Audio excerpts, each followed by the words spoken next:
പരിശുദ്ധ പരമദിവ്യകാരുണ്യത്തിന് നേരം ആരാധനയും സ്തുതിയും പുകഴ്ചയും ഉണ്ടായിരിക്കട്ടെ. ഇന്നത്തെ ശുശ്രൂഷ ലൈവായിട്ട് കൂടുന്നുണ്ട്. കഴിഞ്ഞ ദിവസങ്ങളിലൊരു സാക്ഷ്യം ഉണ്ടായിരുന്നു, എനിക്ക് ഭയങ്കര ഇഷ്ടപ്പെട്ടായിരുന്നു. ആ യൂട്യൂബിൽ കർത്താവിൻ്റെ വചനം ഈ ആരാധന പ്രാർത്ഥിച്ചുകൊണ്ടിരിക്കുന്ന സമയത്ത് അവർ സുഖം പ്രാപിച്ച ഷാലോൺ ടി വിയിലും അതുപോലെ തന്നെ സാക്ഷ്യം വന്നായിരുന്നു. ഷാലോൺ ടി വി വാച്ച് ചെയ്തുകൊണ്ടിരിക്കുന്ന സമയത്ത് ഇതിങ്ങനെ നിങ്ങൾ ആരും തെറ്റിദ്ധരിക്കരുത്, പ്രൊമോഷന് വേണ്ടി അച്ഛൻ പറയുന്നതാണെന്ന്. സത്യദൈവം ജീവിക്കുന്നതിനായി അമ്മ പ്രത്യക്ഷപ്പെട്ട സ്ഥലത്ത് നമുക്ക് പ്രത്യേകിച്ച് പ്രൊമോഷൻ്റെ ഒരു ആവശ്യമില്ല. അമ്മ തന്നെ പ്രൊമോട്ട് ചെയ്യുന്നുണ്ട് എല്ലാ കാര്യങ്ങളും. തന്നെയല്ല, അങ്ങനെ പ്രൊമോട്ട് ചെയ്യുന്ന സ്ഥലമല്ല ഇത്. സത്യമായ കാര്യം പറയും, പറയാൻ വേണ്ടി പറയത്തില്ല, എന്തെങ്കിലും പ്രത്യേക ഉദ്ദേശത്തോടെ പറയത്തില്ല. ഇതിപ്പോൾ പറയുന്നതിൻ്റെ ഉദ്ദേശം, ഇപ്പോഴും ലൈവായിട്ട് വാച്ച് ചെയ്യുന്ന എല്ലാ മക്കളും പ്രാർത്ഥനയോടെ വാച്ച് ചെയ്യാൻ വേണ്ടിയാണ് പറയണത്. വെറുതെ വായിട്ട് നോക്കിയിരിക്കണവരല്ല, പ്രാർത്ഥനയോടെ ജീവിക്കുന്ന ദൈവത്തിൻ്റെ വാത്സല്യവും കാരുണ്യവും ഇവിടെ ഈ വചനം കേൾക്കുന്ന എല്ലാ മക്കളിലേക്ക് ഇറങ്ങി വസിച്ച് ദൈവം തൻ്റെ വാക്കിൻ്റെ കൈ കൊണ്ട് നിങ്ങളെ സ്പർശിക്കുന്ന സമയമാണ്. കൈ അടിച്ച് കർത്താവ്. ഇന്ന് നമ്മൾ കുർബാനയോടുകൂടിയാണ് ശുശ്രൂഷ ആരംഭിച്ചത്. കുർബാന കഴിഞ്ഞപ്പോൾ അച്ഛൻ നിങ്ങളോട് ചില നോട്ടുകൾ പറഞ്ഞിരുന്നു. സാധാരണഗതിയിൽ സംഭവിക്കുന്നത്, കുർബാന കഴിയുമ്പോൾ പറയുന്ന വിഷയങ്ങൾ ഒന്നെങ്കിൽ ഈശോ ആരാധനയിൽ അല്ലെങ്കിൽ സാക്ഷ്യങ്ങളിലൊക്കെ വെളിപ്പെടുത്താൻ സാധ്യതയുള്ള വിഷയങ്ങളാണ്. ഇന്ന് കുർബാന കഴിഞ്ഞപ്പോൾ ഞാൻ പറഞ്ഞത്, ഞാൻ കുറച്ച് കാലമായിട്ട് കുറച്ച് അസ്വസ്ഥനാണ്. എന്തിനാ അസ്വസ്ഥനാണ്? കൃപാസനത്തിൽ വരുന്ന സാമ്പത്തികമായ ഭാരങ്ങളുള്ളവരുടെ മേൽ ക്യാൻസർ പോലെ തന്നെ അവരുടെ കാര്യങ്ങളിൽ അസ്വസ്ഥനാണെന്ന് പറഞ്ഞു. അത് കാര്യം ഞാനൊരു 1.5 മാസമായിട്ട് ഞാൻ ഈശോൻ്റെ അടുത്ത് പറയണൊരു വിഷയമാണ്. കാര്യം അത് കേൾക്കുമ്പോൾ എനിക്ക് വല്ലാത്ത വിഷമം തോന്നും. സാമ്പത്തിക ഭാരമുള്ളവരെ, 50 ലക്ഷം, 5 ലക്ഷം, 1 ലക്ഷമൊക്കെ കടമുള്ളവരെ. ഇപ്പോൾ 1 ലക്ഷമൊക്കെ കടമുള്ളവർക്ക് തോന്നും, 50 ലക്ഷം കടമുള്ളവർക്ക് തോന്നും, പോയിന്നെ ഞാൻ 1 ലക്ഷം കടമല്ലേ. അങ്ങനെയല്ല. ആ 1 ലക്ഷം കടമുള്ളവരുടെ സാമ്പത്തിക അവസ്ഥ അനുസരിച്ച് കൊണ്ട് അവർ 50 ലക്ഷത്തിൻ്റെ കടമാണ് ഫീൽ ചെയ്യണത്. അവർക്ക് വേറെ മാർഗമില്ല. ഇപ്പോഴേ ഇന്നത്തെ സാക്ഷ്യങ്ങൾ പരിശോധിച്ചപ്പോൾ എനിക്ക് ഭയങ്കര സന്തോഷം തോന്നി. എന്ന് വെച്ച് കഴിഞ്ഞാൽ ഒത്തിരി പേര് സാമ്പത്തിക മേഖലകളിൽ വിഷമം അനുഭവിക്കുന്നവരിന്ന് സുന്ദരമായ സാക്ഷ്യം പറഞ്ഞു തരുന്നു. ആ ചിട്ടിയുടെ സാക്ഷ്യം ഭയങ്കരമായിട്ട് ഇഷ്ടപ്പെട്ടായിരുന്നു എനിക്ക്. കാര്യം അവർ 100 പേരാണ് ഉള്ളത് അതിൻ്റെ അകത്ത്. ചിട്ടി തുടങ്ങിയതേ ഉള്ളൂ. 100 പേരുള്ള ചിട്ടി അവർ തുടങ്ങിയതേ ഉള്ളൂ. അവർക്കൊരു മെറിറ്റുമില്ല, ഉടമ്പടി ചെയ്തു എന്നുള്ള ഒറ്റ യോഗ്യതയേ ഉള്ളൂ. അപ്പോൾ ആദ്യത്തെ ചിട്ടി തന്നെ അവർക്ക് തന്നെ വലിച്ചു കൊടുത്തിരിക്കണം. Praise the lord, hallelujah. അത് നിങ്ങൾ കേൾക്കുമ്പോൾ നിങ്ങൾക്ക് തോന്നണം, ഞാൻ സാമ്പത്തിക ഭാരമായിട്ടാണ് വന്നിരിക്കുന്നത്, എങ്കിലും അമ്മയുടെ മാതൃ വാത്സല്യത്തിലാണ് ഇരിക്കുന്നത്. അമ്മ എൻ്റെ കാര്യത്തിൽ തീരുമാനം ഉണ്ടാക്കും. പക്ഷേ എൻ്റെ മക്കൾ ആ സമയത്ത് കേൾക്കുമ്പോൾ നിങ്ങൾ അമ്മയെക്കൊണ്ട് തീരുമാനം ഉണ്ടാക്കിച്ചെടുക്കണം. കാര്യം ഈ സാക്ഷ്യം പറയുമ്പോൾ അച്ഛൻ വചനം പ്രഘോഷിക്കുന്ന പോലെ തന്നെ ശ്രദ്ധ വേണ്ട ഒരു വിഷയമാണ് സാക്ഷ്യം. എന്താ കാര്യം വെച്ചാൽ, സാക്ഷ്യം കേൾക്കുമ്പോൾ ഈ ഉടമ്പടി ഇരിക്കുന്ന ആൾക്കാരല്ലേ സാക്ഷ്യം പറയണത്. അപ്പോൾ അവർക്ക് പരിശുദ്ധാത്മാവിൻ്റെ പ്രത്യേകമായ ചില ഉൾക്കാഴ്ചകൾ, ചില പ്രേരണകൾ, ചില വഴിനടത്തലുകളൊക്കെ ഉണ്ടാകും. ഞാൻ സാക്ഷ്യം ശ്രദ്ധിക്കും. എന്താ കാര്യം വെച്ചാൽ അവരെ എങ്ങനെയാണ് ദൈവം അവരെ എങ്ങനെ രക്ഷപ്പെടുത്തിയെന്നറിയാൻ വേണ്ടി. കാര്യം നമ്മൾ പറഞ്ഞു കൊടുക്കണ മാർഗമായിരിക്കത്തില്ല, പുതിയ മാർഗമായിരിക്കും അവർ പറയണത്, ഇല്ലേ? ഇപ്പോൾ ഒരു ചേച്ചി സാക്ഷ്യം പറഞ്ഞില്ലേ, കുറവിലിങ്ങാട് അടുത്ത് ചെടിച്ച സാക്ഷ്യം പറഞ്ഞില്ലേ. അപ്പോൾ അവരെ പത്രം പിടിച്ചുകൊണ്ട് പ്രാർത്ഥിച്ചുകൊണ്ടിരുന്നതാണ്. മകളുടെ MOHൻ്റെ പരീക്ഷയുടെ സമയത്ത് പത്രം പിടിച്ചുകൊണ്ട് പ്രാർത്ഥിച്ചുകൊണ്ടിരുന്നെന്ന്. അപ്പം ഞാൻ കേൾക്കുന്നവർക്ക് തോന്നുന്നത് എന്നെ ആ പത്രം പിടിച്ചുകൊണ്ട് പ്രാർത്ഥിച്ചുകൊണ്ടിരിക്കുക എന്നാ കാണിക്കാനാണ്. അങ്ങനെ തോന്നുന്നവർക്കൊന്നും കാണിക്കത്തില്ല. കാര്യം കഴിഞ്ഞ ദിവസങ്ങളിൽ ഈ പഴവങ്ങാടിലെ ഒരു ചേച്ചി സാക്ഷ്യം പറഞ്ഞു, ഖാദറിൻ്റെ സാക്ഷ്യം. ഖാദറിന് 25 ഇൻ്റർവ്യൂ അറ്റൻഡ് ചെയ്തിട്ട് ഒന്നിലും ദുബായിൽ ജോലി കിട്ടാതെ തിരിച്ചു പോരുമ്പോൾ അവസാനത്തെ ഇൻ്റർവ്യൂവിന് പോയ സ്ഥലത്തുനിന്ന് വിളിക്കാൻ വേണ്ടി പ്രാർത്ഥിക്കുന്ന അവസാന ഡേറ്റാണ്.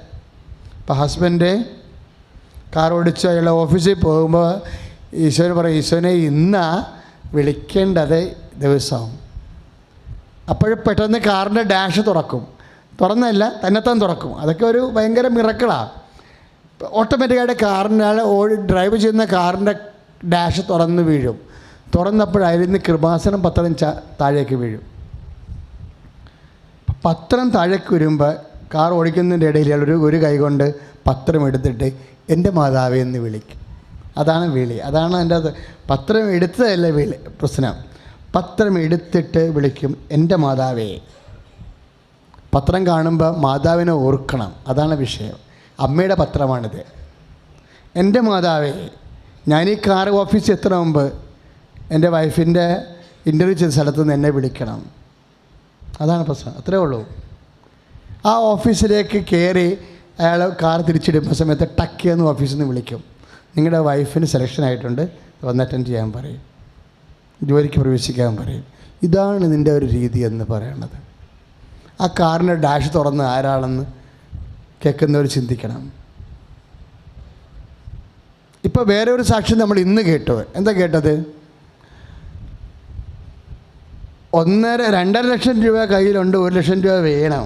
അപ്പോൾ എന്താ, അമ്മയും മകളും പത്രം വെച്ചുകൊണ്ട് പ്രാർത്ഥിച്ചുകൊണ്ടിരിക്കുകയെന്നാണ്. മകളും ആ ടൈപ്പ് തന്നെയാണ്. അവൾ അകത്തിരുന്നുകൊണ്ട് പത്രത്തിൻ്റെ ഒരു കീറാണ് കയ്യിരിക്കണത്. അത് വെച്ചുകൊണ്ട് പ്രാർത്ഥിച്ചുകൊണ്ടിരിക്കുമ്പോൾ, നിങ്ങൾ ആ സാക്ഷ്യം കുറച്ച് മുമ്പ് കേട്ടതാണ്, 4 വർഷമായിട്ട് ബന്ധമില്ലാത്തൊരു കമ്മ്യൂണിക്കേഷനാണ്. പണ്ട് പഠിച്ച കാലത്തോ അല്ലെങ്കിൽ ഒരുമിച്ച് ജോലി ചെയ്തിരുന്ന ആൾക്കാരാണ്. അയാൾ UK പോയി തിരിച്ചു വന്നു. ആ കമ്മ്യൂണിക്കേഷൻ പെട്ടെന്ന് ലിങ്കാകുകയാണ്. വിളിച്ചു, നീ ഗൾഫിൽ പോകണമെന്ന് കേട്ടല്ലോ എന്ന് പറഞ്ഞു. അതേ പോകുന്നു, പക്ഷേ പൈസയുടെ പ്രശ്നമുണ്ടെന്ന്. പക്ഷേ അത് അദ്ദേഹത്തിൻ്റെ അവസ്ഥ പറഞ്ഞെന്നുണ്ടെങ്കിലും രാത്രി ആ 1 ലക്ഷം രൂപ ബാങ്കിലിട്ട് കൊടുക്കും. നിങ്ങൾ ആ സാക്ഷ്യം കേൾക്കുമ്പോൾ മനസ്സിലാവും. അതായത് ഒരു ബന്ധവുമില്ല, ഒരാശയം, നമ്മളെ രക്ഷിക്കപ്പെടാനുള്ള, നമ്മൾ ഈ വിഷമസന്ധിയിൽ നിന്ന് നമ്മൾ രക്ഷപ്പെടാനുള്ള ഒരു ആശയവും നമ്മുടെ മനസ്സിലില്ല. ആകപ്പാടുള്ള ആശയം എന്താണ്? അമ്മ തന്നെ ആശയം. കൈ അടിച്ച് കർത്താവ് പരിശുദ്ധ പരമദിവ്യകാരുണ്യത്തിന് ഉടമ്പടി എടുത്ത സഹോദരങ്ങൾ യൂട്യൂബിൽ മുഴുവനും ഇത് വാച്ച് ചെയ്തുകൊണ്ടിരിക്കണം, എല്ലാ സാക്ഷ്യങ്ങളും. കാര്യം ഓരോ മനുഷ്യർ കരയേറിയിരിക്കുന്നത് അവരവർക്ക് ഉടമ്പടി ഒരു ജനറൽ ഉടമ്പടിയുണ്ട്. പിന്നെ അമ്മ നിങ്ങൾക്ക് വേണ്ടി മധ്യസ്ഥം വഹിക്കുന്ന പർട്ടിക്കുലറായിട്ടുള്ള അനുഗ്രഹ മാർഗങ്ങളുണ്ട്. ആ പർട്ടിക്കുലർ വ്യക്തിപരമായിട്ട് സ്വകാര്യമായിട്ട് അത് ഓരോരുത്തർക്കും വ്യത്യസ്തമാണ്. അതുകൊണ്ട് നിങ്ങൾ സ്വന്തമായിട്ട് പ്രെയർ ചെയ്തുകൊണ്ടിരിക്കണം. കാര്യം പരിശുദ്ധാത്മാവ് നിങ്ങളിലേക്ക് ഇറങ്ങി വന്നിട്ട് നിങ്ങൾ എന്താണ് ചെയ്യേണ്ടതെന്നുള്ളത് പറഞ്ഞു തരും. കാര്യം ദൈവവചനം കേൾക്കുമ്പോൾ നമുക്ക് ദൈവത്തോട് ചോദിക്കാവുന്ന ഒരു ചോദ്യമാണിത്, ഞങ്ങൾ എന്താണ് ചെയ്യേണ്ടത്? അതെപ്പോഴും ചോദിക്കേണ്ട ചോദ്യമാണ്. യോഹന്നാൻ്റെ പ്രഭാഷണം കേട്ടപ്പോൾ ലുക്ക 3:6 ലുക്ക 3 അധ്യായം 5-6 തിരുവചനങ്ങൾ വായിക്കുമ്പോൾ ജനങ്ങൾ വന്ന് യോഹന്നാനോട് ചോദിക്കുന്നുണ്ട്, കർത്താവിൻ്റെ വചനം കേട്ടപ്പോൾ ഞങ്ങൾ എന്താണ് ചെയ്യേണ്ടത്? പട്ടാളക്കാർ വന്ന് ചോദിച്ചു, ഞങ്ങൾ എന്താണ് ചെയ്യേണ്ടത്? യോഹന്നാൻ എന്താ പറഞ്ഞത്? നിങ്ങൾ ആരെയും ഭീഷണിപ്പെടുത്തരുത്, ഉള്ള ശമ്പളം കൊണ്ട് ഭക്ഷണം കഴിച്ച് പോകണം. ആരെയും ഭീഷണിപ്പെടുത്തരുതെന്ന് പറയുമ്പോൾ അതിൻ്റെ അർത്ഥം എന്താ? പരുപരുത്തവ മൃദുവാക്കണമെന്ന് യോഹന്നാൻ പറഞ്ഞില്ലേ? അതാണ് സംഭവം. പരുപരുത്തവ മൃദുവാക്കപ്പെടും. യോഹന്നാൻ 3:4. യോഹന്നാൻ അല്ല, ലൂക്കായുടെ സുവിശേഷം 3:4. പരുപരുത്തവ മൃദുവാക്കപ്പെടും. അപ്പം പരുപരുത്ത സ്വഭാവം ഉണ്ടെങ്കിലേ അത് മൃദുവാക്കണം, നല്ലതായിരിക്കും. ആരോടായിരിക്കും? എല്ലാവരോടും മൃദുവായ സ്വഭാവമാണ്. പക്ഷെ കാശ് തരാനുള്ളവരോട് നമുക്ക് മൃദുത്വമൊന്നുമില്ല. അവൻ്റെ അമ്മക്ക് വിളിച്ചു, തന്തയ്ക്ക് വിളിക്കും എന്നെ. ഉടമ്പടി ചെയ്തവരാണെങ്കിൽ ഇനി അങ്ങനെയുള്ള ആഭാസതരമായ വർത്തമാനങ്ങളൊക്കെ ഒഴിവാക്കി മൃദുവാക്കണം. എന്നുവെച്ചാൽ പറഞ്ഞിട്ട് കാര്യമില്ല. യവന്മാരോടൊക്കെ 2 തന്തയ്ക്ക് വിളിച്ചാൽ മാത്രമേ കാശ് ഇളകി വരത്തുള്ളൂ എന്ന് പറഞ്ഞിട്ട് അത് പഴയ മനുഷ്യനാണ്. യാക്കോബിൻ്റെ 4:4 എന്താ എഴുതിയിരിക്കണം എന്നറിയാമോ? ഈ ലോകത്തോട് ഉള്ള മൈത്രി ദൈവത്തോടുള്ള ശത്രുതയാണ്. ഇപ്പം ലോകത്തിൻ്റെ ഭാഷ നമ്മൾ തന്തയ്ക്ക് വിളിക്കുകയാണ്, അല്ലെങ്കിൽ വേറെ എന്തെങ്കിലും പരുഷമായി സംസാരിക്കുക, അപ്പത്തിൽ നമ്മൾ ലോകത്തിൻ്റെ മൈത്രിയായി. അതാണ് യാക്കോബ് 4:4 പറയണത്. എന്താ പറയണത്? നിങ്ങൾ അങ്ങനെ ലോകത്തിൻ്റെ രീതി ഉപയോഗിച്ചാൽ, ലോകത്തിൻ്റെ ഭാഷ, ലോകത്തിൻ്റെ സ്വഭാവം, ലോകത്തോട് നിങ്ങൾ അനുരൂപരാകരുതെന്ന് പറയണത് ആ അർത്ഥത്തിലാണ്. പൗലോസിൻ്റെ വചനങ്ങളാണ്. ലോകത്തോട് നിങ്ങൾ അനുരൂപരാകരുത്. പിന്നെ എന്നാ ചെയ്യണം? സ്രഷ്ടാവിൻ്റെ പ്രതിച്ഛായക്ക് നവീകരിക്കപ്പെടുന്ന പുതിയ മനുഷ്യനെ സ്വീകരിക്കുവാൻ. കൊളോസ്യ 3:10. കൈ അടിച്ചു കർത്താവ് പരമതി വികാരണത്തിന് ആരാധനയും സ്തുതിയും പുകഴ്ചയും. അപ്പം നമ്മൾ ഇപ്പം ഈശോയുടെ ആത്മാവ് എന്നാ ചെയ്യണത്? ലൂക്കാ 3:4-5-6 വചനങ്ങളിലെ കുന്നും മലയും നികർത്തപ്പെടും, വളഞ്ഞവ ഋജുവാക്കപ്പെടും. അതായത് കുന്നായ്മയൊക്കെ ഇല്ലേ, ആൾക്കാരെ പറ്റിക്കാൻ പറ്റിയ രീതിയിലുള്ള വളഞ്ഞ വഴികളില്ലേ. മലയാളികൾ അതിൻ്റെ സൂപ്പർ പാർട്ടിയാണ്. എല്ലാം വളഞ്ഞ വഴികളിലൂടെ ഗേറ്റ് തുറന്നിട്ടാലും മതിൽ ചാടി മാത്രമേ അകത്ത് കയറത്തുള്ളൂ. അങ്ങനെ പഠിച്ചു പോയി. എന്ത് ചെയ്യാനാ? രക്തത്തിലുള്ളതാണ് പരിപാടി. കുരുട്ടും കുന്നായ്മയൊക്കെ ഉണ്ട്. അതുകൊണ്ടാണ് യോഹന്നാൻ പറയണത്, വചനം കർത്താവ് ഈ വളഞ്ഞ വഴി കൂടി വരത്തില്ല, നേരെ ആക്കേണ്ടി വരും. ഇപ്പം നമ്മൾ നുണ പറയണേ എന്തിനാ? നിങ്ങൾ ദൈവത്തോട് പ്രാർത്ഥിക്കും, കർത്താവേ ഞാൻ നുണ പറഞ്ഞാണ് ഇന്നുവരെ ജീവിച്ചത്, പേടിച്ചിട്ട് പറയണതാ, എന്നെക്കൊണ്ട് നീ നുണ പറയിപ്പിക്കരുത്. സീരിയസ് ആയിട്ട് എടുത്താൽ പറയിപ്പിക്കത്തില്ല. വിജയകുമാർ സാറ് പറഞ്ഞ പോലെ ഇന്നത്തേക്ക് നുണ പറയിപ്പിക്കത്തില്ലെന്ന് പറഞ്ഞാൽ മതി, നാളത്തത് നാളെ പറയാം. രാവിലെ എഴുന്നേക്കുമ്പോൾ തന്നെ നാക്കെ കുറിച്ചിടണം, ഉടമ്പടി ചെയ്ത നാവാണ് കർത്താവേ, ഇന്നത്തേക്ക് എന്നെക്കൊണ്ട് നുണ പറയിപ്പിക്കുക. എൻ്റെ വശം പോയാലും പകുതി പോയാലും എന്നെക്കൊണ്ട് നുണ പറയിപ്പിക്കരുത്. സന്ധ്യയ്ക്ക് കിടക്കാൻ നേരത്ത് പറയണം, ഈശോ ഇന്ന് ഞാൻ നുണ പറഞ്ഞിട്ടില്ല, നുണ പറയാത്ത ഒരു ദിവസം മാതാവേ. ഇപ്പോൾ ഞാനാണെങ്കിൽ മിക്കവാറും അൽഫോൻസാമ്മയായി പോകുന്നു. അല്ല, അതെന്നെ ഉദ്ദേശിക്കുന്നത് ഉടമ്പടി കൊണ്ട് അതെന്നെ ഉദ്ദേശിക്കുന്നത്. ഉടമ്പടി കറക്റ്റായിട്ട് ഫോളോ ചെയ്ത ഒരു വിശ്വാസിയെ 3 മാസം കൊണ്ട് വേദസാക്ഷിയാക്കി മാറ്റും. ദൈവം അതാ ഉദ്ദേശിക്കുന്നത്. അത് നടക്കുന്നുണ്ട് സഭയിൽ. ഉടമ്പടി പ്രാർത്ഥന, പ്രത്യക്ഷിക്കുന്ന പ്രാർത്ഥന ചൊല്ലിക്കൊണ്ടാണ് കേരളത്തിലെ 1 ലക്ഷത്തോളം ജനങ്ങളെ രാവിലെ എഴുന്നേക്കുന്നത്. ഉറങ്ങാൻ പോണത് കർത്താവിൻ്റെ ഉടമ്പടി പ്രാർത്ഥന ചൊല്ലിക്കൊണ്ടാണ്. അവർ വിശുദ്ധിയിലേക്ക് പങ്കെടുത്തുകൊണ്ടിരിക്കുക. ലോകത്തൊരനുഗ്രഹം ആർക്കും കൊടുത്തില്ലെങ്കിലും ഉടമ്പടിക്കാരിക്ക് കർത്താവ് കരുണ ചൊരിയും. നമ്മളതാണ് കണ്ട് കാണുന്നത്. ഞാൻ ഒരു ചേട്ടൻ്റെ സാക്ഷ്യം കേട്ടപ്പോഴേക്ക് വളരെ സന്തോഷം തോന്നി. സാബു ചേട്ടന് പൊക്കൊക്കെ ഉണ്ടായിരുന്ന ചേട്ടൻ, ഞാൻ യൂട്യൂബിലാണ് കണ്ടത്. അത് ആ ചേട്ടായി പറഞ്ഞത്, എൻ്റെ ലോണിന് ശേഷമാണ് എക്കണോമിക് എമർജൻസി നാട്ടിൽ വന്നത്. അല്ല, അതല്ലേ പറഞ്ഞത്?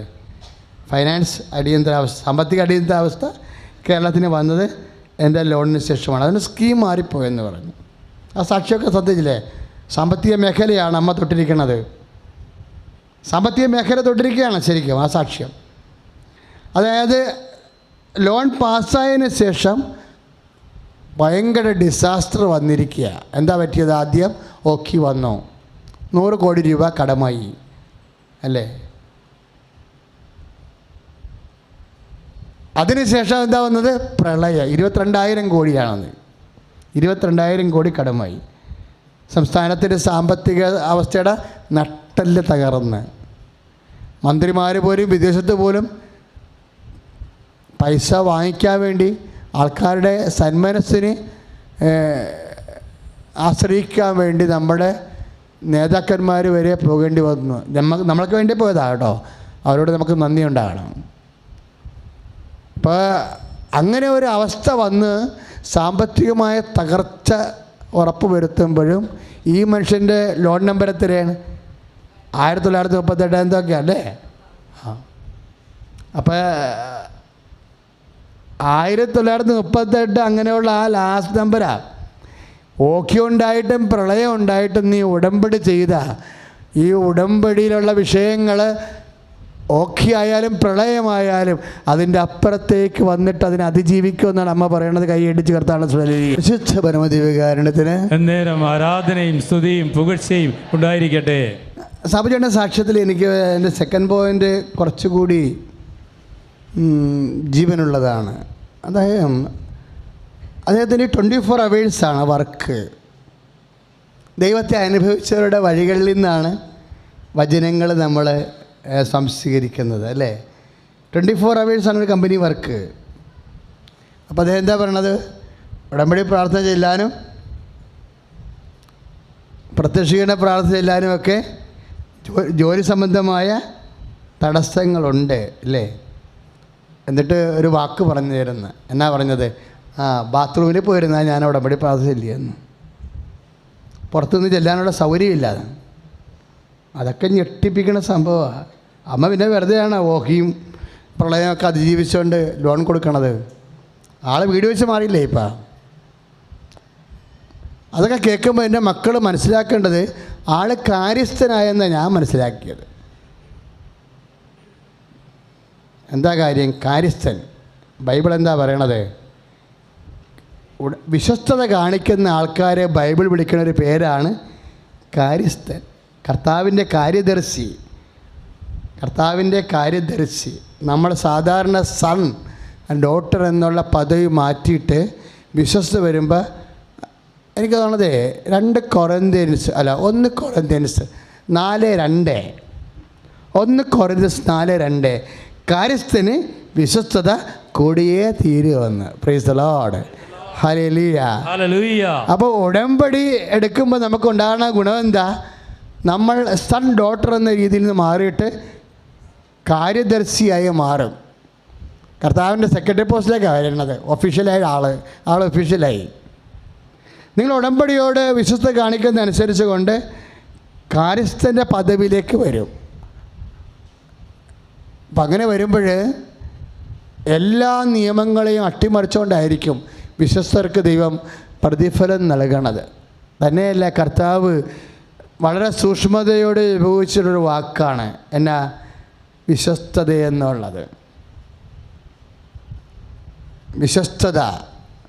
ഇപ്പം അദ്ദേഹത്തിന് വേണമെങ്കിൽ ബാത്റൂമിൽ പോയി എങ്ങനെയാണ് ഉടമ്പടി പ്രാർത്ഥന നടത്തണമെന്ന് ചോദിക്കും. ഞാൻ എൻ്റെ ബാത്റൂമിൽ കണ്ണാടിയെ മാതാവിൻ്റെ പടം ഒട്ടിച്ച് വെച്ചിട്ടുണ്ട്. ബാത്റൂമിൽ മാതാവിൻ്റെ പടം ഒട്ടിച്ചു. എവിടെ പോയാലും അമ്മയെ കണ്ടുകൊണ്ടിരിക്കണം. ഏത് കുളിച്ചുകൊണ്ടിരിക്കുന്ന സമയത്താണെങ്കിൽ അമ്മയെ കാണണം.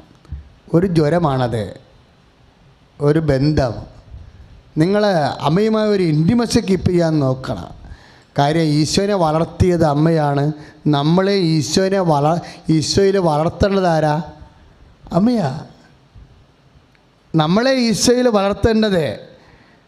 ഈ ഉടമ്പടിക്ക് ദൈവപൈതൻ്റെ ഒരു വളർച്ച ദൈവം ഉദ്ദേശിക്കുന്ന ഒരു ദൈവികമായ ലക്ഷ്യമാണ്. ഉടമ്പടിയുടെ ഒരു ഘട്ടം കഴിയുമ്പോൾ നീ ദൈവത്തിൽ വളർന്നിരിക്കണം. ദൈവം അതാണ് അസസ് ചെയ്യണത്. അല്ല നിൻ്റെ ഭൗതിക ആനുകൂല്യങ്ങൾ നീ വളർന്നിട്ടുണ്ടോ എന്നല്ല ദൈവം നോക്കണത്. അത് നീ നോക്കണതാ. നീ ഞാനൊക്കെ അതാ നോക്കണത്. ഭൗതിക ആനുകൂല്യത്തിൽ എന്തുമാത്രം വളർന്നു വന്ന. പക്ഷെ ദൈവം നോക്കണത് നീ ഭൗതിക ആനുകൂല്യത്തെ വളർന്നുകൊണ്ട് ദൈവത്തിന് പ്രത്യേകിച്ച് കാര്യമൊന്നുമില്ല. ഇല്ലേ? ഞാൻ സിമിത്തേരിയിലൊക്കെ ചെന്ന് റെസ്പോൺസ് ചെല്ലുമ്പോഴേ എനിക്ക് ഏറ്റവും ചിരി വരുന്നൊരു സ്ഥലം സിമിത്തേരിയ. എനിക്ക് ഇഷ്ടമുള്ള സ്ഥലവും സിമിത്തേരിയ. എവിടെ പോയാലും ഏത് പള്ളിയിൽ പോയാലും സിമിത്തേരി പോയി നോക്കിയിട്ടും പോരും. ചില ഇരുന്ന പള്ളിയിലൊക്കെ പോകുകയാണെങ്കിൽ സിമിത്തേരി മസ്റ്റ് മസ്റ്റായിട്ട് കയറിയിരിക്കും. എന്ത് തിരക്കാണെന്ന് പറഞ്ഞാലും സെമിത്തേരിയിൽ കയറി പുതിയ നമ്മൾക്ക് ഇവിടെയൊക്കെ ഉണ്ടായിരുന്ന ആൾക്കാരെ ഇന്ന് കർത്താവിൻ്റെ അടുത്ത് പോയെങ്കിൽ നമുക്ക് അവരെ കാണാൻ വരെ ചിലപ്പോൾ എൻ്റെ തിരക്ക് കൊണ്ട് അവിടെ അടക്കത്തിനൊന്നും പോകാൻ പറ്റാതെ വരും. ചിലപ്പോൾ അന്നിവിടെ ബുധനാഴ്ച തിങ്കളാഴ്ചയൊക്കെ ആണെങ്കിൽ അനങ്ങാൻ പറ്റത്തില്ല. അപ്പോൾ ആരെങ്കിലുമൊക്കെ അറിയാതെ പോയിട്ടുണ്ട്. ഞാൻ കുരിശെല്ലാം വായിച്ച് നോക്കും, സെമിത്തേരിയിൽ പോയിട്ട് കുരിശെല്ലാം വായിച്ച് നോക്കും. അപ്പോൾ ചില കാണുമ്പോൾ കണ്ണ് നിറഞ്ഞ് അവിടെ നിൽക്കും. കാര്യം ഞാൻ ആ ഇടവകയിലെ സമയത്ത് മനസ്സുകൊണ്ടും ശരീരം കൊണ്ടും ആത്മാവ് കൊണ്ടും എന്നെ സഹായിച്ചവരും കർത്താവിൻ്റെ വേലയെ സഹായിച്ചവരാണ്. ഒരു പക്ഷേ അവർ ചിലപ്പോൾ കുടുംബ യൂണിറ്റിൽ ആരെങ്കിലും ഒരു അംഗം മാത്രമായിരിക്കും. പക്ഷേ ഇടവകയെന്നും പറഞ്ഞ് മരിക്കാൻ നടന്ന് കർത്താവിൻ്റെ ഓഹരിക്ക് വേണ്ടി മരിക്കാൻ നടന്ന ആൾക്കാർ. അപ്പോൾ അവരുടെ ആത്മാവിന് വേണ്ടി കർത്താവെ എന്തെല്ലാം വിഷയമുണ്ടെങ്കിലും ഞാൻ ഇനി വെയിലത്ത് ഇവരുടെ കുഴിക്ക് നിൽക്കുകയാണ്. അവളുടെ ആത്മാവിൻ്റെയും അവൻ്റെ ആത്മാവിൻ്റെയും വീണ്ടെടുപ്പിന് വേണ്ടി നിൽക്കുകയാണെന്ന് പറയും. നമ്മൾ നിന്നാൽ മതി അവിടെ. എന്താ കാര്യം?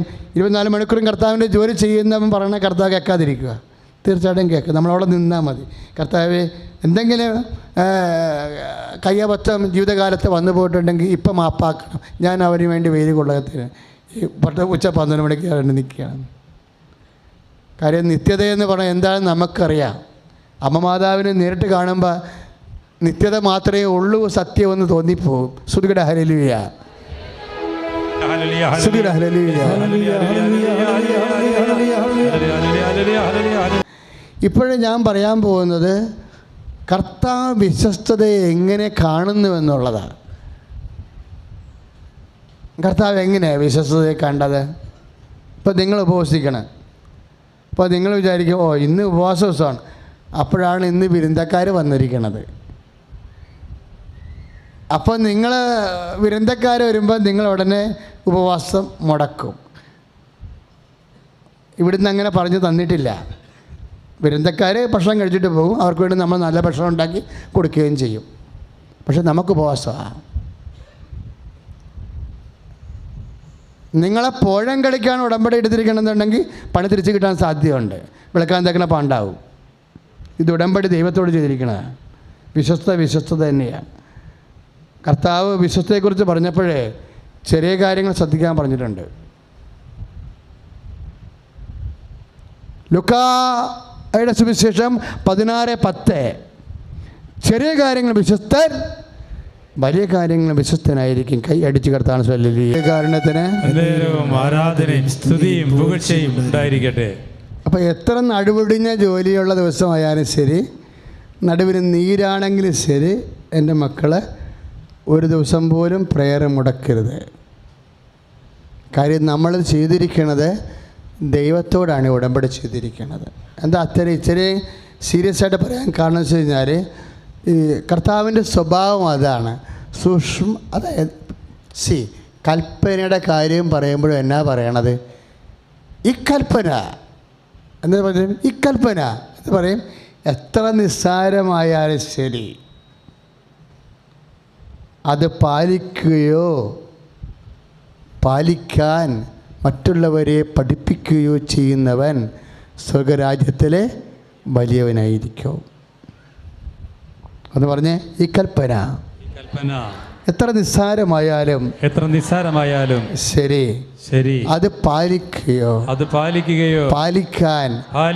മറ്റുള്ളവരെ പഠിപ്പിക്കുകയോ ചെയ്യുന്നവൻ ദൈവരാജ്യത്തിൽ വലിയവനായിരിക്കും. മത്തായിയുടെ സുവിശേഷമാണ് 5-ാം അധ്യായം 19-ാം തിരുവചനം. അപ്പം നിസ്സാരമെന്ന് പറയുന്ന സംഭവം ഒന്നും ഈശോയ്ക്കില്ല. മനസ്സിലായല്ലേ? നിങ്ങളൊന്നും ഉടമ്പടിയുടെ ഒരു കാര്യം നിങ്ങൾ നിസ്സാരമാക്കരുത്. എന്താ കാര്യം? ഉടമ്പടി സമ്പൂർണ്ണ ബൈബിളാണ്. 3 പാപങ്ങൾ ഉപേക്ഷിക്കണം 1-ാം ഘട്ടത്തിലെ. അതെന്താ കാര്യം? അത് വചനമാണ്. അനുദപിക്കുക, സുവിശേഷത്തെ വിശ്വസിക്കുക. മർക്കോസിൻ്റെ 1:15 3 പാപങ്ങൾ ഉപേക്ഷിക്കണില്ലേ നമ്മളെ? നിങ്ങൾക്കിപ്പോൾ കൺഫ്യൂഷൻ ആവല്ലേ? ഏത് പാപമാവും? ദൈവത്തറിയാം. ഏത് പാപം ഉപേക്ഷിച്ചു? ഇപ്പം ഇരുന്ന് ചിന്തിക്കണേ. ദൈവമേ പറഞ്ഞു പോയി അങ്ങനെ ഒരു പരിപാടി ഉണ്ടായിരുന്നല്ലോ. ഏത് പാപം? ഒരു പാപം ഉപേക്ഷിച്ചില്ലായിരിക്കും. അപ്പം തന്നെ വിശ്വസ്ത പോയില്ലേ? നിങ്ങളൊന്ന് ചിന്തിച്ച് നോക്കണേ. ഏത് പാപം? ഇപ്പോൾ ഉടമ്പടി പുതുക്കാൻ വരണില്ലേ? പുതുക്കാൻ വരുമ്പോഴെന്താ സംഭവിക്കണത്? അടുത്ത 3 പാപം നമ്മൾ നോട്ട് ചെയ്ത് കൊടുക്കും. അങ്ങനെയല്ലേ കൊടുക്കണത്? ആ, ഉടമ്പടി പുതുക്കണ പരമജൻ സാർ ഇവിടെ ഉണ്ട്. അടുത്ത 3 പാപം നോട്ട് ചെയ്ത് കൊടുക്കും. ഇപ്പം അസൂയ പക പരദൂഷണം അതായിരുന്നു ആദ്യത്തെ ഉടമ്പടിയിലുണ്ടായിരുന്ന പാപം. അപ്പോൾ ഇപ്പോൾ ചോദിക്കും സിസ്റ്ററിനോട്, എങ്ങനെയാണ് ഇപ്പം അസൂയൊന്നും ഇല്ലല്ലോ, ഗിയർ ഒടിഞ്ഞ് വരണില്ല, എന്തൊരു കുഴപ്പം? സത്യം പറഞ്ഞാൽ അത് പേപ്പറെ പുതുക്കുമെങ്കിലും കർത്താവ് ആ പുതുക്കൽ ഏറ്റെടുക്കത്തില്ല. അതാ സംഭവം, ആക്ടിവേറ്റ് ആകത്തില്ല. നമ്മൾ റീചാർജ് ചെയ്യും, പക്ഷേ ആക്ടിവേറ്റ് ആകണില്ല. ഇപ്പം നമ്മൾ മൊബൈലിലൊക്കെ റീചാർജ് ചെയ്തില്ലേ എന്ന് പറയും, അത് റീചാർജ് ചെയ്ത് നമ്മൾ വിളിച്ചു ചോദിക്കും, ചാർജ് ചെയ്തല്ല, ഇത് ആക്ടിവേറ്റ് ആകണില്ല. അതിപ്പോൾ റേഞ്ച് ഇല്ലാത്തതുകൊണ്ടായിരിക്കും എന്ന് പറയും. പല ഉടമ്പടിയും പുതുക്കിയിരിക്കുന്നത് റീചാർജ് ചെയ്തിട്ടുണ്ട്, പക്ഷേ ആക്ടിവേറ്റ് ആയിട്ടില്ല, റേഞ്ച് ഇല്ലാത്തതുകൊണ്ടാണ് കർത്താവായിട്ട്. അപ്പം അതുകൊണ്ട് പരീക്ഷണത്തിനൊന്നും മുതിരണ്ട. ആ 3 പാപങ്ങൾ 3 മാസമേ തരത്തുള്ളതിനെ, അടുത്ത 3 മാസം വേറെ 3 പാപങ്ങളാണ്. മക്കളത് സീരിയസ് ആയിട്ട് എടുക്കുകയാണെങ്കിൽ അച്ഛൻ എപ്പോഴും പറയുന്ന സംഭവമാണ്, if you are serious God will be sincere, if you are sincere God will be serious. അമ്മ ഉടമ്പടിക്ക് ശേഷം എന്നെ പഠിപ്പിച്ച സ്വർഗീയ തത്വമാണത്. നീ സീരിയസ് ആണെങ്കിൽ ദൈവം സിൻസിയർ ആയിരിക്കും, നീ ഗൗരവമായിട്ട് എടുത്തിട്ടുണ്ടെങ്കിൽ ദൈവം ആ വിഷയത്തിൽ വിശ്വസ്തത കാണിക്കുമെന്ന്. ഒന്ന് പ്രാർത്ഥിച്ചേ. കർത്താവ് ദൈവമേ, ഉടമ്പടി ജീവിതം പക്കായായി തുടങ്ങിയിരിക്കാൻ പരിപാലിക്കുവാൻ എന്നെ സഹായിക്കണമേ. യേശുവേ സ്തോത്രം. അപ്പം 3 പാപങ്ങൾ കഴിയുമ്പോൾ അടുത്ത 3 പാപങ്ങൾ നോട്ട് ചെയ്ത് തരും. അത് ആ പച്ച പേപ്പറിലുണ്ട്, പാപങ്ങളുടെ ലിസ്റ്റുണ്ട്. അടിസ്ഥാന പാപങ്ങൾ, മൂലപാപങ്ങൾ നോക്കിയാണ് അത് എഴുതിയിരിക്കുന്നത്. മനുഷ്യൻ്റെ അടിസ്ഥാന പാപങ്ങൾ, ആത്മാവിനെ അപകടപ്പെടുത്തുന്ന അടിസ്ഥാന തിന്മകൾ ദൈവശാസ്ത്രപരമായിട്ട് പഠിച്ചിട്ട് മൂലപാപങ്ങൾ എഴുതിയിരിക്കുന്നത്. ആ മൂലപാപങ്ങൾ 3 കഴിഞ്ഞാൽ അടുത്ത 3 പാപങ്ങൾ തരും. എൻ്റെ മക്കളത് ചെയ്യേണ്ട ദൈവത്തോടുള്ള സ്നേഹം, വേറെ ആരോട് നമ്മൾ പാപങ്ങൾ ഉപേക്ഷിക്കുകയും വിശുദ്ധിയോടെ ജീവിക്കുകയും ചെയ്യുന്നത് ആരെ പ്രതിയാ? ഈശോനെ പ്രതിയാണ്. ഈശോനെ പ്രതി. പ്രാർത്ഥിച്ച്, കർത്താവേ അങ്ങേ പ്രതി വിശുദ്ധിയോടെ ജീവിക്കാൻ എനിക്കൊരു വിളി നൽകിയതിന് നന്ദി പറയുന്നു. കർത്താവേ എന്നെ പരിപാലിക്കണമേ. യേശുവേ സ്തോത്രം. യേശുവേ നന്ദി. യേശുവേ ആരാധന. സ്തുതിക്കട്ടെ. ഹല്ലേലൂയ.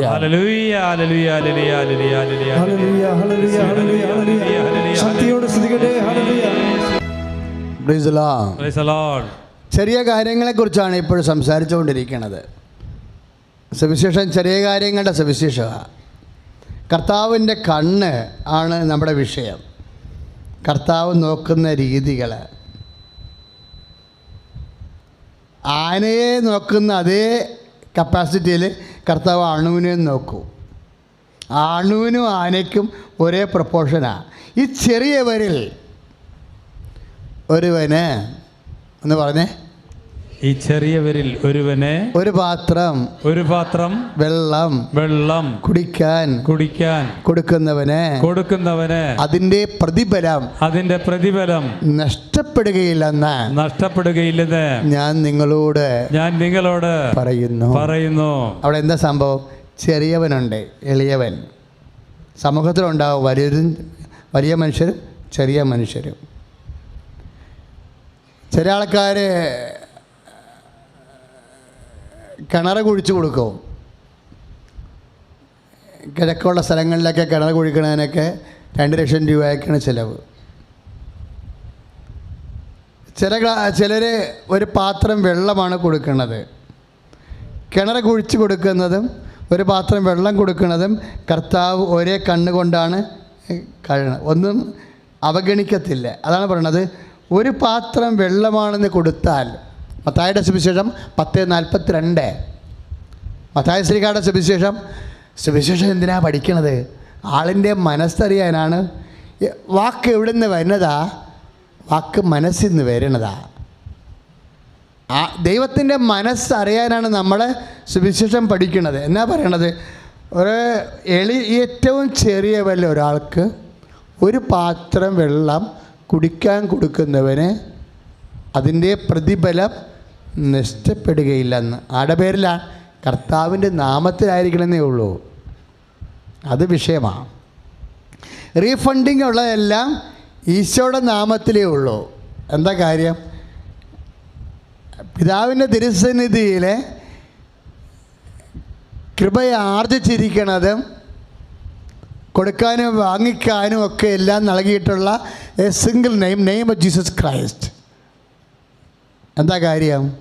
ഇതാ ഞാൻ തിരഞ്ഞെടുത്ത എൻ്റെ ദാസൻ എന്ന് പറഞ്ഞേ. ഞാൻ തിരഞ്ഞെടുത്ത എൻ്റെ ദാസൻ, എൻ്റെ ആത്മാവ്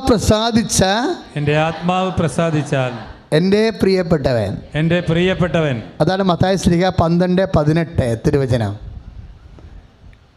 എല്ലാവരും ഒന്നും തിരഞ്ഞെടുത്തിട്ടില്ല. പാപത്തിന് ആരാണോ പരിഹാരം ചെയ്തത്, ആരുടെ പരിഹാരത്തിലാണ് ദൈവം പ്രസാദിച്ചത്, ആ അംഗീകാര മുദ്രയുള്ളവൻ. അതാണ് യോഹന്നാൻ ശ്ലീഹ പറയണത്. യോഹന്നാൻ 6:27 പിതാവായ ദൈവം എന്നിൽ അംഗീകാര മുദ്ര ചാർത്തിയിരിക്കുന്നു. പിതാവായ ദൈവം എന്തിനെല്ലാമാണ് യേശു ക്രിസ്തുവിന് അംഗീകാര മുദ്ര ചാർത്തിയത്? എനിക്ക് നിങ്ങൾക്കും തരുവാനും നമ്മൾ കൊടുക്കുന്നത് വാങ്ങിച്ച് പിതാവിനെ കൈമാറാനും ഏക രക്ഷകൻ, ഏക മധ്യസ്ഥൻ കൈ അടിച്ച് കർത്താവിനെ ചൊല്ലുക. പരിശുദ്ധ പരമ ദിവ്യകാരുണ്യത്തിന് ആരാധനയും സ്തുതിയും പുകഴ്ചയും ഉണ്ടായിരിക്കട്ടെ. കൊടുക്കാനും വാങ്ങിക്കാനും ഒരേ ഒരു നാമം. അതാണ് ബൈബിൾ ഈശോനെ കുറിച്ച് പറഞ്ഞത്. നിനക്ക് കൊടുക്കാനും ദൈവത്തിന് കൊടുക്കാനും നിനക്ക് സ്വീകരിക്കാനും ഒരേ ഒരു നാമം. എന്തെങ്കിലുമൊക്കെ സ്വീകരിച്ചാൽ ആരുടെ നാമത്തിലാണ് സ്വീകരിക്കേണ്ടത്? കർത്താവിൻ്റെ നാമത്തിൽ. കേട്ടോ, ഈ ശിശുവിനെ എൻ്റെ നാമത്തിൽ സ്വീകരിക്കുന്നവൻ എന്നെ സ്വീകരിക്കുന്നു എന്ന് പറഞ്ഞേ. ഈ ശിശുവിനെ എൻ്റെ നാമത്തിൽ സ്വീകരിക്കുന്നവൻ എന്നെ സ്വീകരിക്കുന്നു. മർക്കോസിൻ്റെ സുവിശേഷം 9:37. അപ്പം എന്ത് സ്വീകരിച്ചാലും, ഇപ്പോൾ രോഗമായിരിക്കും, ചിലപ്പോൾ ഭർത്താവിൻ്റെ തെറ്റിദ്ധാരണയോ സംശയമായിരിക്കും. You must receive it in name of Jesus Christ. നീ അത് കർത്താവിൻ്റെ നാമത്തിൽ സ്വീകരിക്കണം. പറഞ്ഞ മനസ്സിലായോ? കുറേ കാലത്തേക്ക് നിനക്കൊരു കാര്യം അറിയാമല്ലോ, ഒരു നാണയത്തൊട്ടിൽ 2 കുരുവികൾ വിൽക്കപ്പെടുന്നില്ലേ? അവയിൽ ഒന്ന് പോലും ഞാൻ അറിയാതെ താഴെ വീഴുന്നില്ല എന്ന് ഈശോ പറഞ്ഞത്. ലൂക്ക 12:7. അപ്പോൾ എന്തെങ്കിലും സംഭവിച്ചിട്ടുണ്ടെങ്കിൽ, വീഴ്ചയാകാം, തകർച്ചയാകാം, എന്തെങ്കിലും സംഭവിച്ചിട്ടുണ്ടെങ്കിൽ എൻ്റെ കർത്താവ് അത് അറിഞ്ഞിരിക്കും. ദാറ്റ് മീൻസ് ആ തകർച്ച ഞാൻ അവൻ്റെ നാമത്തിൽ സ്വീകരിക്കും. മർക്കോസ് 9:37 അനുസരിച്ചുകൊണ്ട് കൈ അടിച്ച് കർത്താവ് ഹല്ലേലൂയ. പാട്ടുകളും എല്ലാം എന്താ? നടപടി 4:12 അല്ലേ? എന്താണ്? മറ്റൊരു രക്ഷയില്ല, ആകാശത്തിനും ഭൂമിക്കും മധ്യേ മനുഷ്യന് രക്ഷ നൽകാൻ. മനുഷ്യനെന്ന് പറയുമ്പോൾ 70 കൊല്ലം ജീവിക്കേണ്ട ആളല്ല. ഞാൻ പറഞ്ഞില്ലേ, സിമിത്തേരി ചെല്ലുമ്പോൾ എനിക്ക് നിലവിളിയും വരും, കരച്ചിലും വരും, ചിരിയും വരും എന്നില്ലേ? എന്നാ ചിരി വരണമെന്നറിയാവോ? നമ്മൾ സിമിത്തേരി കൂടി നടക്കുമ്പോൾ നമ്മുടെ ചെരുപ്പ് കൊണ്ടും കാല് കൊണ്ടുമൊക്കെ മണ്ണൊക്കെ ഇങ്ങനെ പൊങ്ങി പറന്നൊക്കെ പോകത്തില്ലേ? അപ്പോൾ എന്തുമാത്രം പൊന്നൊക്കെ ഇട്ട മണ്ണാണ് കിടക്കണേ ഇല്ലേ? എത്ര ചേട്ടത്തിമാർ പൊന്നു വിട്ട് കിലോ കണക്കിന് തൂക്കി നാട്ടുകാരെയും കാണിച്ച് അങ്ങോട്ട് കിടന്ന് നടന്ന് ആൾക്കാരെയും പേടിപ്പിച്ച ചേട്ടത്തിമാരൊക്കെ മണ്ണായിട്ട് കിടക്കണത്. അപ്പോൾ പൊന്ന് പറക്കണ് പൊടി പോലെ. അത് പറക്കുമ്പോഴാണ് ചിരി വരുന്നത്. അത്രേ ഉള്ള സംഭവം. അപ്പോൾ മനുഷ്യൻ എന്ന് പറയുന്നത് സിമിത്തേരി വരെ അല്ല ദൈവം ഉദ്ദേശിക്കണത്, നിത്യത വരെയാണ് മനുഷ്യൻ എന്ന് പറയണത്. മൃഗങ്ങളും പക്ഷികളും അല്ല. മനുഷ്യനെന്ന് പറയണത് ദൈവം സൃഷ്ടിച്ച ഉദ്ദേശിച്ചത് എന്താണ്? നിത്യത വരെ. നിത്യത വരെ ഉദ്ദേശിച്ചിട്ടില്ലെങ്കിൽ പിന്നെ എന്തുകൊണ്ട് ദൈവം അവനെ തൻ്റെ ഛായയിൽ സൃഷ്ടിച്ചു? ഛായയിൽ സൃഷ്ടിച്ചപ്പോൾ തന്നെ ഓർക്കണം, നിത്യത വരെ ദൈവം ഉദ്ദേശിച്ചിട്ടുണ്ടെന്ന്. ദൈവം നിത്യത വരെ ഉദ്ദേശിച്ചുകൊണ്ടാണ് കർത്താവ് കൽപ്പന തരേണ്ടി വന്നത്. അതുകൊണ്ടാണ് നമുക്ക് 70 കൊല്ലവും 80 കൊല്ലവും മുതലാവാത്തത്. പ്രാർത്ഥിക്കുക. കർത്താവായ ദൈവമേ, നിത്യത വരെ ജീവിക്കാനും നിലനിൽക്കാനും ആവശ്യമായ കൃപ ആർജിക്കുവാൻ ഉടമ്പടി കാലത്ത് പ്രത്യേക ഉൾക്കാഴ്ച നൽകണമേ. ഹല്ലേലൂയ. യേശുവേ സ്തോത്രം, യേശുവേ ആരാധന.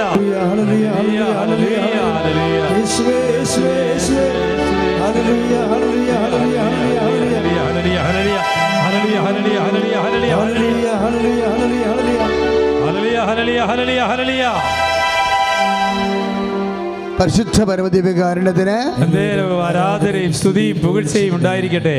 അപ്പം ഛായയിൽ, ദൈവത്തിൻ്റെ ഛായയിൽ നമ്മളെ സൃഷ്ടിച്ചെന്ന് പറയുമ്പോഴേ നിങ്ങളവർക്ക് ദൈവത്തിന് ഈ മോന്തയായിരിക്കുമെന്ന് ചിലരെങ്കിലും ഓർക്കൂ.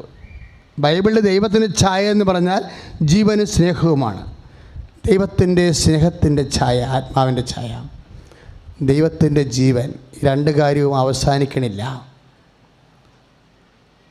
ആത്മാവിൽ നിറയുന്ന കൃപ ജീവനും സ്നേഹവുമാണ് ദൈവത്തിൻ്റെ.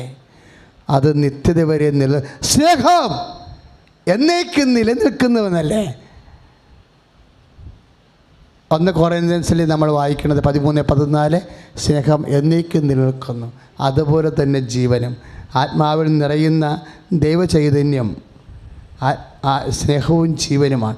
അതാണ് നിലനിൽക്കുന്നത്. വിത്ത് സൂപ്പർ കോൺഷ്യസ്നെസ്, കോംപ്ലക്സിറ്റി കോൺഷ്യസ്നെസ്, സങ്കീർണമായ അവബോധത്തോടു കൂടിയാണ് ആത്മാവ് നിലനിന്ന് പോകുന്നത് നിത്യത വരെ.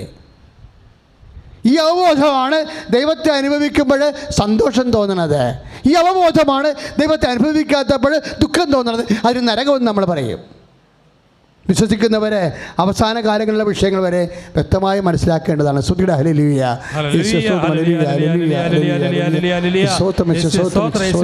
രക്ഷയുടേതായിട്ട് ദൈവം നൽകിയിരിക്കുന്നത് നമുക്ക് വാങ്ങിക്കാനും നമുക്ക് സ്വീകരിക്കാനും നമുക്ക് കൊടുക്കാനും ഒരു നാമമാണ് Jesus, the name of Jesus. നേരത്തെ നമ്മൾ കണ്ടില്ലേ, അതായത് ഇപ്പോൾ നമ്മൾ യേശുവിൻ്റെ നാമത്തിലാണ് സ്വീകരിക്കേണ്ടത്. ഈ ശിശുവിനെ അരോഗമായാലും മറ്റ് ബാധ്യതകളും സങ്കടങ്ങളുമായാലും നീ ഉടനെ പറയും, ഞാനിത് യേശുനാമത്തിൽ സ്വീകരിക്കണം എന്ന് പറയണം. അപ്പോൾ അത് കൃപയായി കൺവേർട്ട് ചെയ്ത് വരും. ഈശോയുടെ നാമത്തിൻ്റെ ഗുണമെന്താ?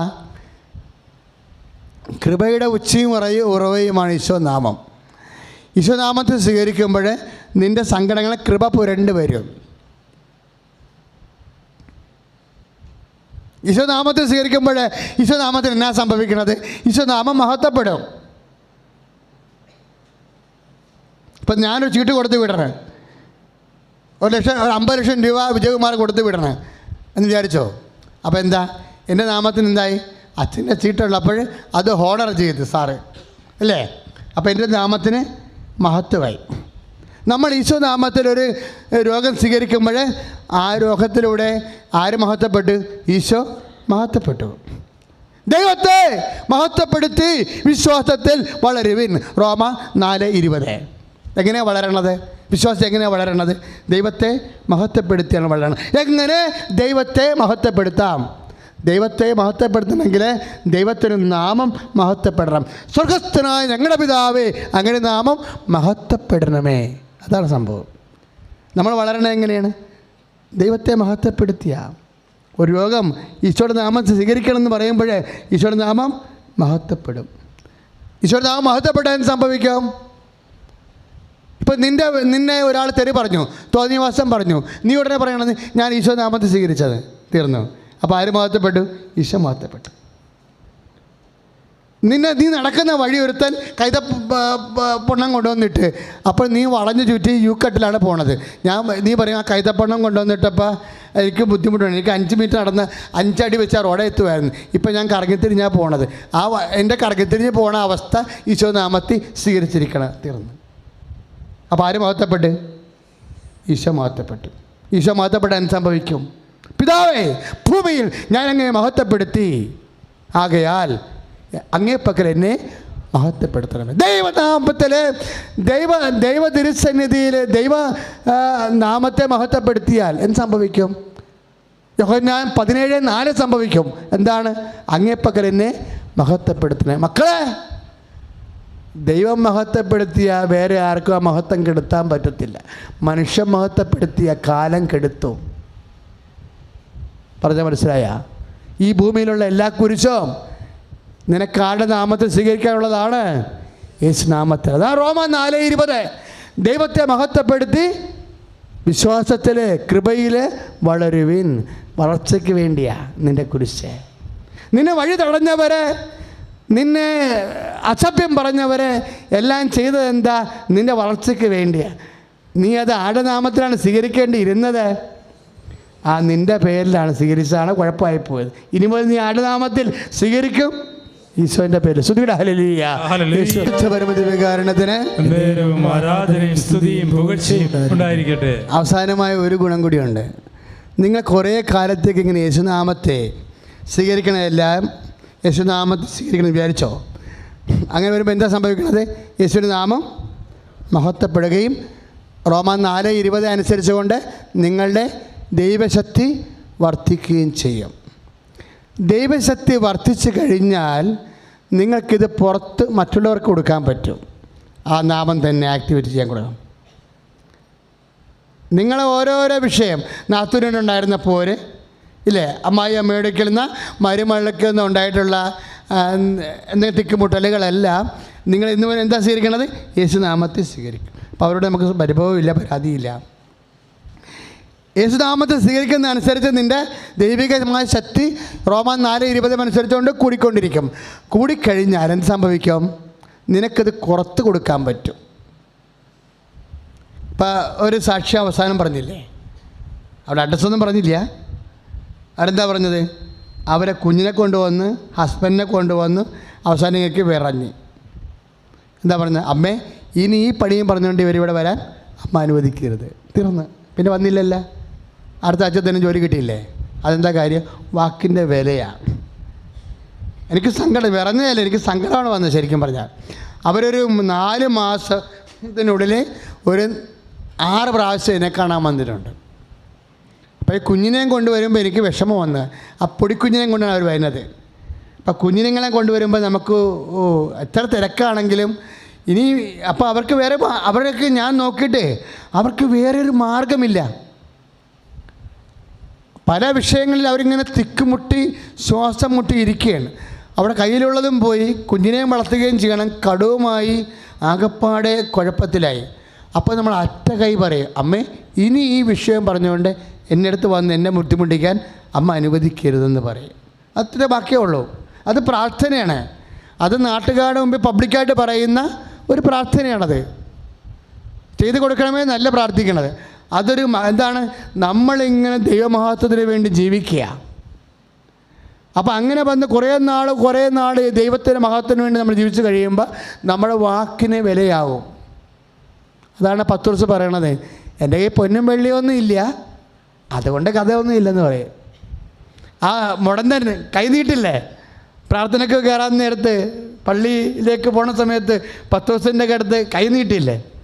അപ്പോൾ അയാൾ പറയും, കൈ നീട്ടിയത് നീ ഉദ്ദേശിച്ചത് ഞങ്ങൾക്ക് മനസ്സിലായി, നീ എല്ലാ പൊന്നോ വെള്ളിയോ അല്ല സ്വർണ്ണ നാണയമാണ് റോമാക്കാരുടേത്, അത് കിട്ടും. വെള്ളി നാണയമാണ് ഇസ്രായേൽക്കാരുടേത്, അത് കിട്ടും.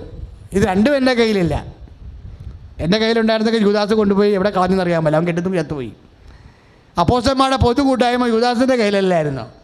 ആ കാശ് അവൻ അടിച്ച് മാറ്റുകയും ചെയ്ത് കെട്ടിത്തും ചാകുകയും ചെയ്ത്. ഭയങ്കര ബാങ്ക്രപ്സിയാണ്, പട്ടിണിയാണ്. എൻ്റെ കയ്യിൽ കടം കാപ്പി കുടിക്കാനുള്ള കാശ് പോലും ഇല്ല. പക്ഷേ അതുകൊണ്ട് എനിക്ക് പ്രശ്നമൊന്നുമില്ല. എന്താ കാര്യം? എല്ലാത്തിനെയും അതിജീവിക്കുന്നൊരു അഭിഷേക ശക്തി എന്നിൽ നിറഞ്ഞു നിൽക്കുകയാണ്. ഒരു ചേടത്തി ഒരു സാക്ഷ്യം പറഞ്ഞില്ലേ, എനിക്ക് ക്യാൻസറുണ്ട്, ഞാൻ ട്രീറ്റ്മെൻറ്റ് എടുക്കുന്നുണ്ട്, ഞാൻ കാര്യമാക്കണില്ലെന്ന്. അത് അഭിഷേകമാണ് അവർക്ക് കിട്ടിയിരിക്കുന്നത്.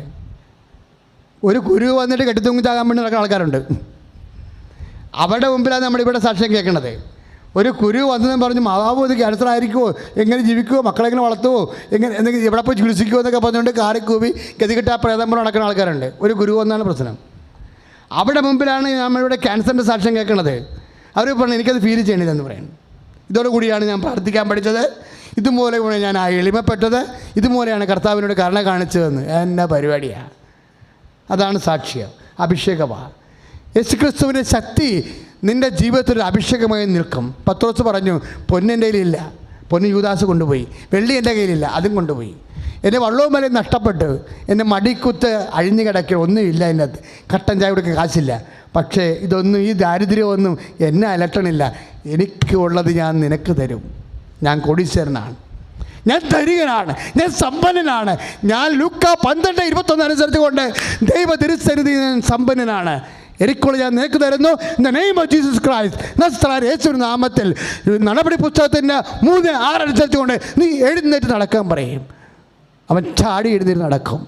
1 കോടി പൊന്നുകുട്ടിനേക്കാൾ ധനികനായിട്ട് അവൻ നടക്കും.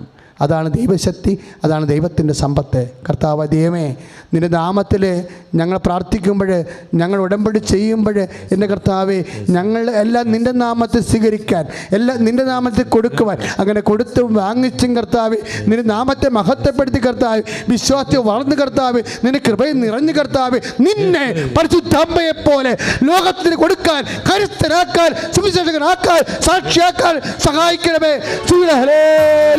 കർത്താവ് രോഗങ്ങളെ സുഖപ്പെടുത്തുന്ന, ജീവിത ഭാരങ്ങളെയും ദുരിതങ്ങളെ ഏറ്റെടുക്കുന്ന അവസാന മിനിറ്റുകളാണ്. സന്തോഷത്തോടെ എഴുന്നേൽക്ക്. അച്ഛനോട് ചേർന്ന് പ്രാർത്ഥിക്കണേ.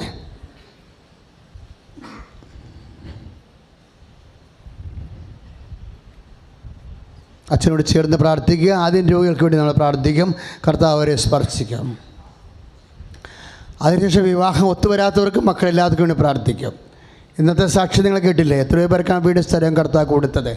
ആ വീട് സ്ഥലം എവിടെ നിന്ന് കിട്ടുന്നത് അവർക്ക് പോലും അറിയാൻ പാടില്ല. ഉടമ്പടിയിലെ മെയിൻ കാര്യങ്ങൾ ഒന്നാണ് വീടില്ലാത്തവർ, സ്ഥലമില്ലാത്തവർ. ഞാനും സങ്കടത്തോടെ പ്രാർത്ഥിക്കുന്നൊരു വിഷയമാണ്. കർത്താവെ, കാലുകുത്തുന്ന എല്ലാവർക്കും സ്വന്തമായൊരു കൂര, വാടകക്കാരുടെയും ഒറ്റയ്ക്ക് കൊടുത്തവരുടെയും മൊന്ത കാണാതെ സമാധാനം ജീവിക്കാൻ, ആരും ഇറങ്ങിപ്പോരാൻ വേണ്ടി പറയാത്ത ഒരു വീട് കിട്ടണേ കർത്താവേ. അതൊക്കെ നിങ്ങളെ പ്രാർത്ഥിക്കുമ്പോൾ, മറ്റുള്ളവർ അതിന് വേണ്ടിയൊക്കെ പ്രാർത്ഥിക്കുമ്പോൾ, മറ്റ് വീടുള്ളവർക്ക് അവർക്ക് വേണ്ടി ഒരു സങ്കടം ഉണ്ടാകണം. അച്ഛനോട് ചേർന്ന് പ്രാർത്ഥി. കർത്താവായ ദൈവമേ, രോഗികളെ ഏൽപ്പിക്കുന്ന കർത്താവേ, അസ്ഥി രോഗികളെ, പേശി രോഗികളെ, ത്വക്ക് രോഗികളെ, ആന്തരിക അവയവങ്ങൾക്ക് കേടുപാടുള്ളവരെ യേശു ക്രിസ്തുവിന്റെ നാമത്തില് ഇപ്പോൾ സൗഖ്യം പ്രാപിക്കട്ടെ. സ്തുതിയുടെ ഹല്ലേലൂയ.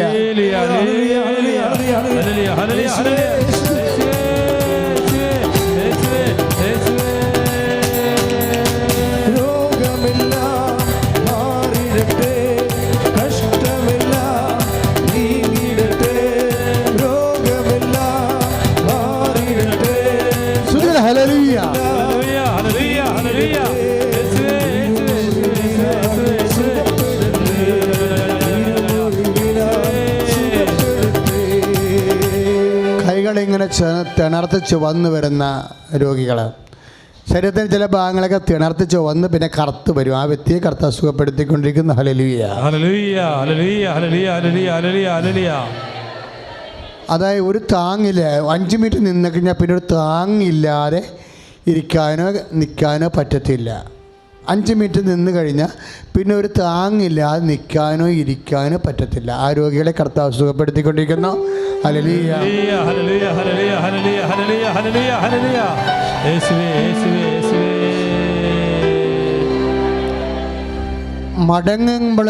മടക്കുമ്പോഴും കൂച്ചുമ്പോഴും തള്ളി നിൽക്കുന്ന ശരീരഭാഗം, മുട്ടാകാം, അങ്ങനെയുള്ള സന്ധി ഭാഗമാകാം. ആ വിഷയത്തെ കർത്താവ് സുഖപ്പെടുത്തിക്കൊണ്ടിരിക്കുന്ന. ഹല്ലേലൂയ.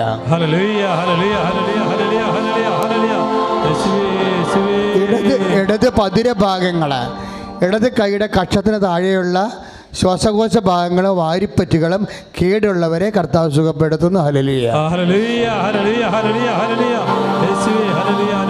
ഈ വിഷയത്തിൽ ആന്റണി എന്നും ചേർത്തുള്ള മകനെ കർത്താവ് പേര് പറഞ്ഞ് സുഖപ്പെടുത്തുന്നു. ഹല്ലേലൂയ. വലത് കണ്ണിൻ്റെ താഴെ ഇരുന്നുകൊണ്ട് വലത് കണ്ണിൻ്റെ വളയത്തിൻ്റെ താഴെ ഭാഗങ്ങളെ വേദനിക്കുകയും അതേസമയത്ത് തന്നെ കഴപ്പ് തോന്നുകയും ചെയ്യുന്ന രോഗങ്ങളാണ്. കർത്താവ് ഈ നിമിഷം ആ കണ്ണിനെ സ്പർശിച്ചുകൊണ്ടിരിക്കുന്നു. ഹല്ലേലൂയ. ആ കണ്ണിനെ കാഴ്ച മിന്നലുണ്ട്. കാഴ്ച ഇങ്ങനെ മിന്നിപ്പിടിക്കും, ചില സമയത്ത് കുറഞ്ഞിരിക്കും. ആ കണ്ണിനെ കർത്താവ് സുഖപ്പെടുത്തുന്നു. ഹല്ലേലൂയ. ഇപ്പോഴും പ്രാർത്ഥിക്കാൻ പോകുന്നത്, അഥവാ ഈശോ ഇപ്പോൾ അനുഗ്രഹിക്കാൻ പോകുന്നത് ഗർഭിണികളായ മക്കളെയാണ്. അതായത് മക്കളില്ലാത്തവരെയാണ് അച്ഛൻ ഉദ്ദേശിക്കുന്നത്. അങ്ങനെ ഒരു മെസ്സേജ് വന്നുകൊണ്ടാണ് പ്രാർത്ഥന മാറ്റിയത്. അച്ഛനോട് ചേർന്ന് പ്രാർത്ഥിച്ചാൽ മതി. മക്കളില്ലാത്തവർ കർത്താവായ ദൈവമേ, മക്കളില്ലാത്തവരെ സമർപ്പിക്കുന്നു. ഗർഭാശയത്തിന് കേടുള്ളവരെ, ഭർത്താവിന് ബീജമില്ലാത്തവരെ, ബീജത്തിന് ഓട്ടമില്ലാത്തവരെ, ഭാര്യ കണ്ടം ഉൽപ്പാദിപ്പിക്കപ്പെടാത്തവരെ, മറ്റു ജനിതകമായ ദുരിതങ്ങള്, ദോഷങ്ങള്, കേടുകള് അമ്മയുടെ മധ്യസ്ഥതയില് ഈശോ നാമത്തില് സൗഖ്യം പ്രാപിക്കട്ടെ.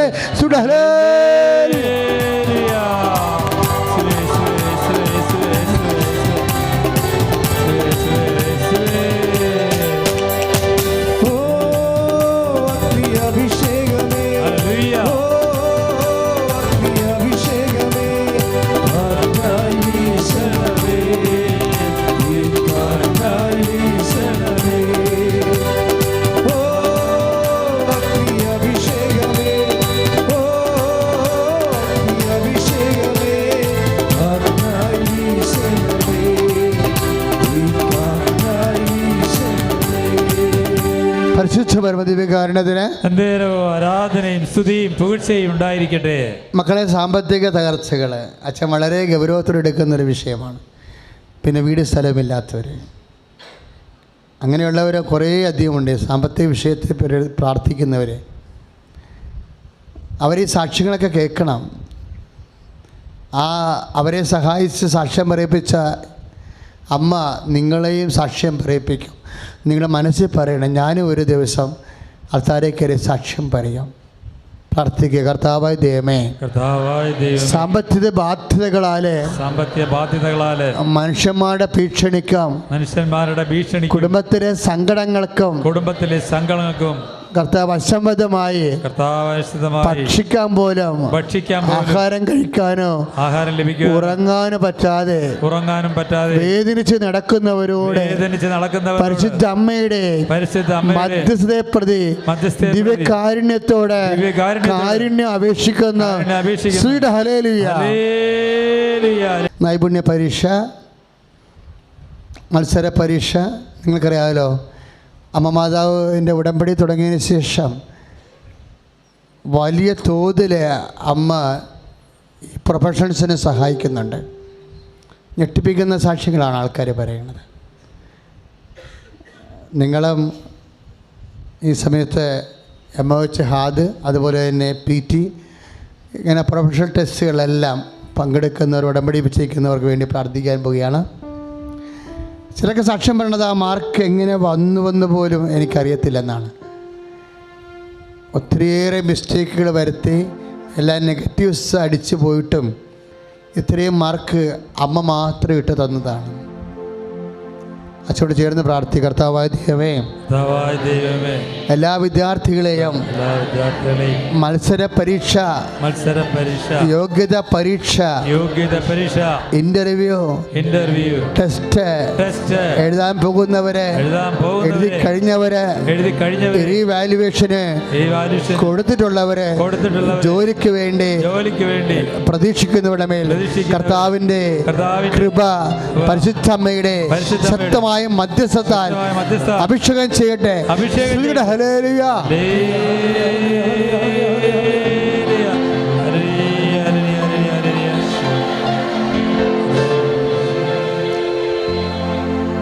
വിവാഹ തടസ്സങ്ങൾ, ഭാഗ ഉടമ്പടി ചെയ്യാത്തവരെ, ചെയ്യാതെ കിട്ടാൻ മാർഗമില്ലാതെ വിഷമിക്കുന്നവരെ, ജോലി സഞ്ചാരങ്ങൾ, ജോലി സംബന്ധമായ യാത്രയിൽ ഡേറ്റ് ഇട്ടിരിക്കുന്നവരെ, ഓരോ വിഷയത്തിനും പ്രത്യേകം ഡേറ്റ് ഇട്ടുള്ളവരുണ്ട്. അവർ ശ്രദ്ധിക്കേണ്ട സമയമാണ്. പൈസ കിട്ടാനൊരു ഡേറ്റ് വന്നിട്ടുള്ളവരുണ്ടാകാം, പൈസ കൊടുക്കാൻ ഡേറ്റ് ഉള്ളവരുണ്ടാകാം. പൈസ കിട്ടാനുള്ള ആൾക്കാർക്ക് സന്തോഷവും കൊടുക്കാനുള്ളവർക്ക് സങ്കടമൊക്കെ ഇരിക്കും. എന്നാലും ഡേറ്റാണ് നീട്ടിരിക്കണത്. ആ ഡേറ്റ് നമ്മൾ ആശീർവദിക്കുകയാണ്. കൃപാസനത്തിൽ ഡേറ്റിൻ്റെ ഒത്തിരിയേറെ സാക്ഷ്യങ്ങൾ വരുന്നുണ്ട്. അപ്പം അതുകൊണ്ട് ഡേറ്റ് പ്രധാനപ്പെട്ടതാണ്. ചിലപ്പോൾ പരീക്ഷ ഡേറ്റ് ആകാം, ചില മനസ്സമ്മതത്തിൻ്റെ ഡേറ്റ് ആകാം, ചിലപ്പോൾ വിവാഹത്തിൻ്റെ ഡേറ്റ് ആകാം, ചിലപ്പോൾ സ്ഥലം വിൽക്കണ ഡേറ്റ് ആകാം, ചിലപ്പോൾ പൊക്കുവരം ഡേറ്റ് ആകാം, ചിലപ്പോൾ കേസിൻ്റെ കോടതി ഡേറ്റ് ആകാം. എല്ലാ ഡേറ്റുകളും സമർപ്പിക്കുക. നിന്നുമായിട്ട് ബന്ധപ്പെട്ട ഡേറ്റുകളെല്ലാം സമർപ്പിക്കുക.